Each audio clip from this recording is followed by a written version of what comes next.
What's up guys and welcome back to On The Brick with another minifig showcase. Today I have for you the Bad Batch version of Echo. This particular minifigure comes from someone known as Patrick's Customs and it is their first ever printed minifigure. This is actually a really interesting situation because if you've been following this channel, then you know last week I talked about the Season 7 version of Echo. And this is normally the portion of the video where I give you the backstory and summarize the character a little bit, but like I said, I already did that last week, so if you want to know that, I recommend you go and watch that video. But I'm also not going to talk about what he does in the Bad Batch yet, first because only a few episodes have come out, and second, because only a few episodes have come out. I don't want to spoil anything for those of you who haven't been able to watch it yet.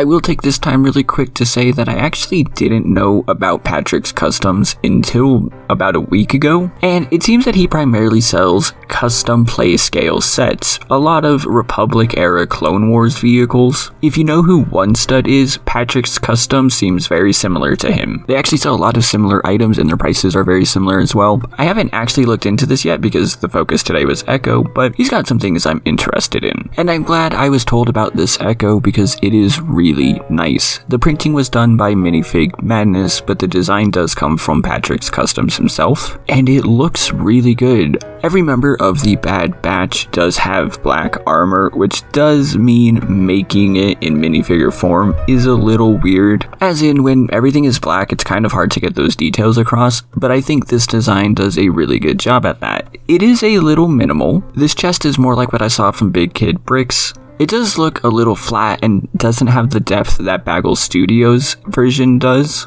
And you can see though that it does have that skull there, and honestly, even though it is flat, it's still not necessarily bad. This figure is 360 degree printed, which I always enjoy. The printing on the arm is a little minimal, but at least it's there. There is of course printing on the back, and unlike the rest of my Bad Batch figures, there is no backpack here, so you can actually see what's included, and of course it's typical clone armor. And then the other side is of course printed, and we'll talk about that arm in just 1 second. First I want to look at the head, which I really like. Again, unfortunately it doesn't have the wraparound that we see on Echo. I'm not entirely certain how someone would even make that, but it would be nice to see. However, this does look more detailed to me, and if I pull in the head from last week's Echo, you can see the difference here. Patrick's version just seems to be more detailed. I like it more, and there's more holes on the top of the head. I cannot remember what those are actually called though, so please do let me know down below. Patrick's version does make it seem a little older, which, I mean, I guess technically is true, but I personally just like the design of that one more. And then there is this arm.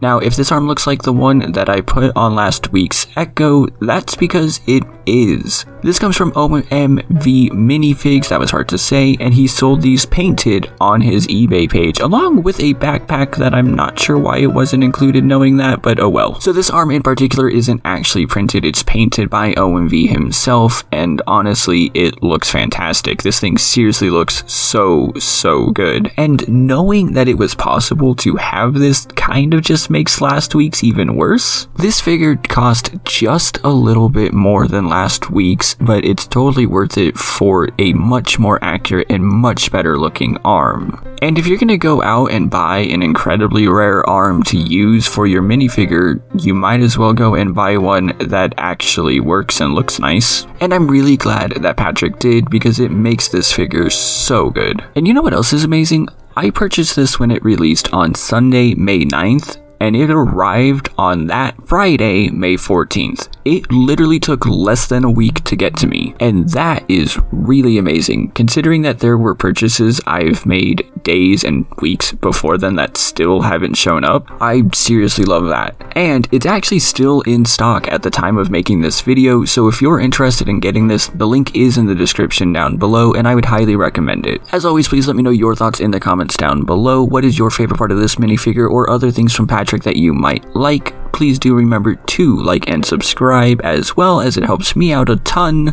And if you really want to help me out, then you can always check out my Patreon, which goes a long way towards actually helping make these videos possible. And I want to send a special thank you to the likes of Jonathan and Project Elements, and also Nathan. Again, I've been thanking you a lot, but you've been around for a while and I appreciate all your support. Thank you all so much for watching, and I will see you next time.